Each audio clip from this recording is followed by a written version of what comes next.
Okay, ngayon pala is International Singles Day. So, ito pala ay sineselebrate parati ito ay nagsimula pala sa China.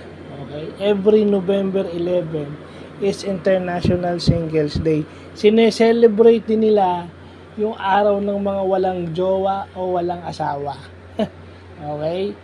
Well, kasi minsan, ito sasabihin ko sa inyo, bakit di ka pa nag-aasawa, masaya may asawa. Well, pwede nyo sabihin yan if all marriages are perfect. Walang marriages na perfect. Sometimes, mas, mas okay pa na wala kang asawa o wala kang jowa kasi hindi ka nahihirapan. Kumbaga, you manage yourself well.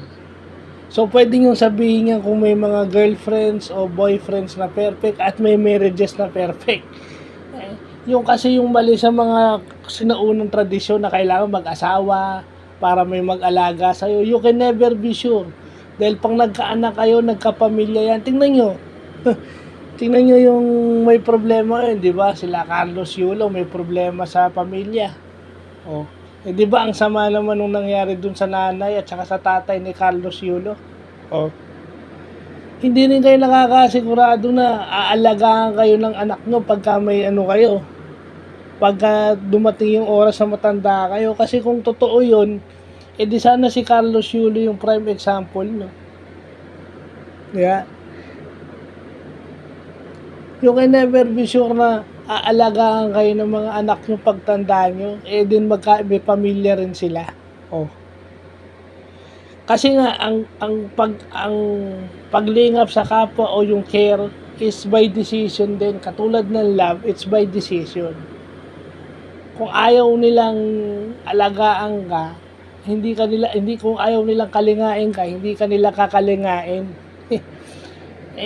I wonder kasi nung mayroon ako makakilala kasi dapat ganito, sino mag-aalaga sa'yo tapos lolokohin pa para may humimas. Ano yung hihimasin sa akin? Di ba? Sasabihin wala raw ako siniseryoso. Baka kayong hindi sumiseryoso sa akin. Ang tingin nyo lang sa akin, laruan. Puro biro.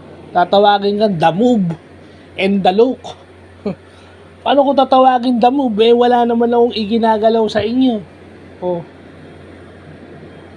Look, mas masagwa pa itsura ko sa inyo. Alam niyo naman mga tao minsan baka pang-asar lang. Oh.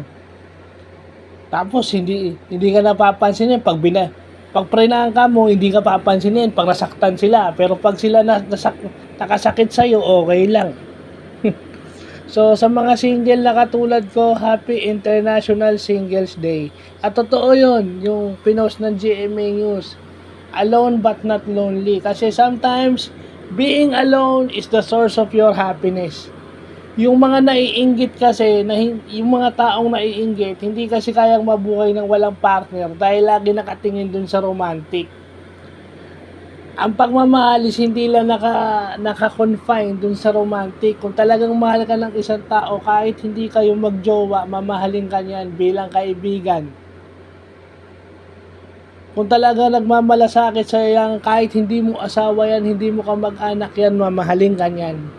Kasi minsan, kung yung minsan kamag-anak mo o yung asawa mo, yung minsan na nagpapahirap sa'yo at nagbibigay sa'yo ng problema. So, yun lang po.